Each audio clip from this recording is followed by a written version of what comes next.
Hey Rebel Rouser, I'm Alan Voivod, and this is Star Wars 7 by 7. So we are getting close to the end of our look at the Last Jedi novelization and the secrets that it holds for us and allowing us to have a more rich and detailed experience of viewing the Last Jedi. And today I'm going to talk about how other characters experienced Luke's arrival on Crait. And it goes from the people who barely realized what the heck was going on to people who had very deep evaluations of the situation and very extensive internal monologues going on. For Rey and Chewie, they did not realize at the time that Luke had arrived. And there's a deleted scene where they are flying toward the front of the door to the base on Crait after they've gotten rid of all the TIE fighters, and they see this huge conflagration of fire coming from all the massed walkers and whatnot, and Rey says, better go around back. And so, yeah, they just take off, and they have no idea that Luke is actually standing there, or, something resembling Luke is standing there. So that one goes by really quickly. When Luke actually arrives inside the base, or his, spoiler alert, do I really have to do this? Spoiler alert. When he arrives via hologram in the base, people can actually hear his footsteps, which I thought was a really interesting thing, that the presentation of the hologram, it's not just a, floating thing where you can't quite tell. And that being said, it's only producing sound. It's apparently not having a physical effect, because when we see in the movie where he's been walking around, he's not kicking up salt like everybody else is. He's not revealing the red minerals underneath the surface of that salt layer on Crait. So there is, I guess, a level to what can and can't be done with this whole hologram projection business. But there is some kind of physical contact that can happen, because it happens between Leia and Luke. And it seems that there's a suggestion that Leia understood that Luke wasn't really there, that this was some sort of hologram. There's a moment where they touch foreheads, and there's a reference to a secret that he and she share. And we don't know what that secret is, but I think the implication is that Leia realizes in the moment that Luke is not actually there, and yet, by all appearances, he is, and it's going to mess with everybody's heads. And as he goes striding out the door, that's about the same time that Finn is dragging Rose back into the base, or at least back into one of the trenches where all the troopers had been shooting fruitlessly at the walkers and trying to hide from the TIE fighter strafing runs. And ultimately, they use those trenches to get themselves back in the base, and that's how Finn gets Rose back into the base. And so they kind of realize that something crazy is happening there, but they're too busy trying to get clear.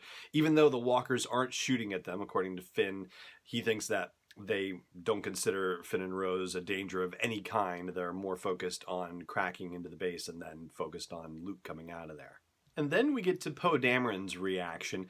And Poe, of course, is one who has, I guess, the biggest insight as far as these things go. This is where he is really learning on the job about what is going on around him, what people are doing that might be different from his methodology, his just charge in and fight kind of attitude about things.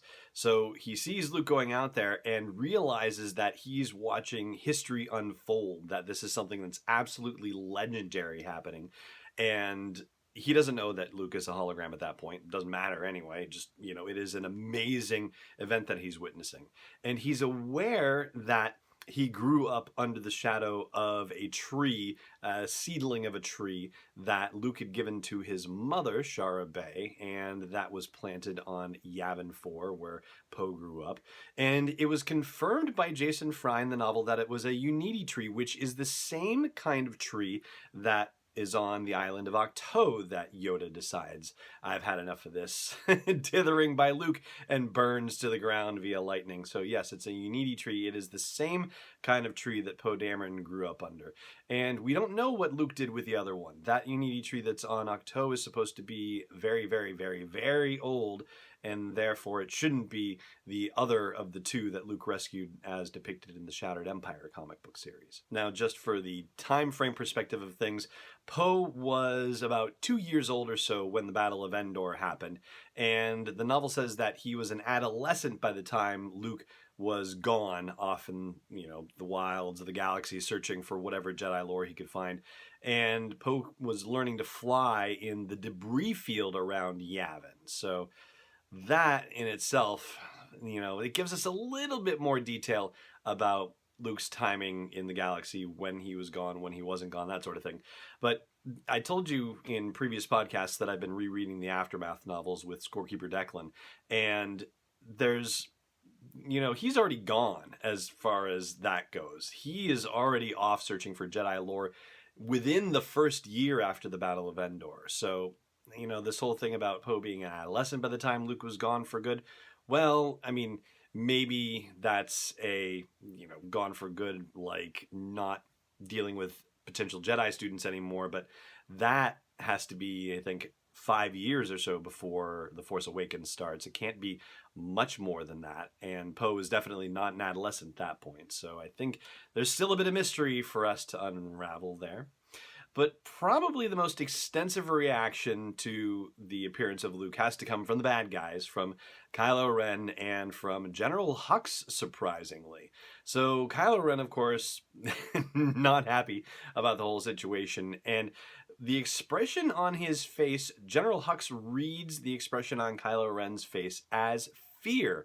And that is super exciting to General Hux, because fear is something that he can get a hold of and work on.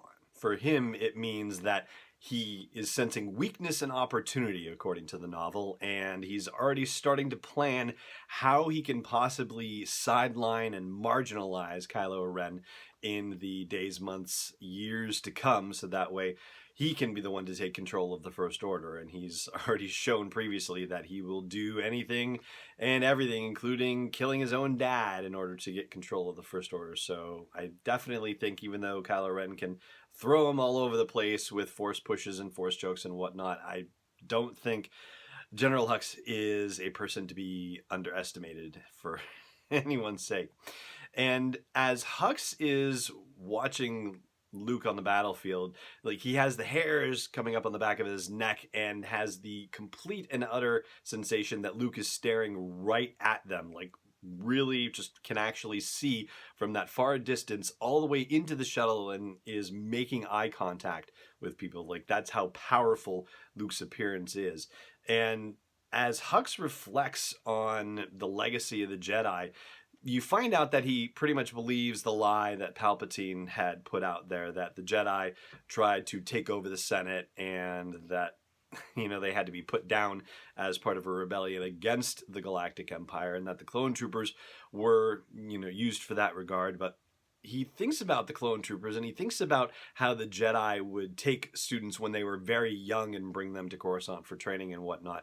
And he arrives at the conclusion that the First Order training process and the means of getting First Order troops, they're abducting children for that, is the legacy of the Jedi and the clone army. And he's kind of right in a twisted way. I mean, in the sense that you get them young like the Jedi did, and in the sense that you program them like they did with the clones, then yeah, you've got some similarity between First Order troopers and a mix of the Jedi and the clones. But for that to be the Jedi's final legacy, as Hux imagines it, I mean, it's not going to be that. But it's a rather startling way of looking at the First Order, that, oh yeah, there was something to be learned about what the Jedi did, and the First Order actually said, yeah, let's consider that and not just be ultimate evil bad guys. Let's be ultimate evil by looking at what the good guys did and doing it more evilly instead.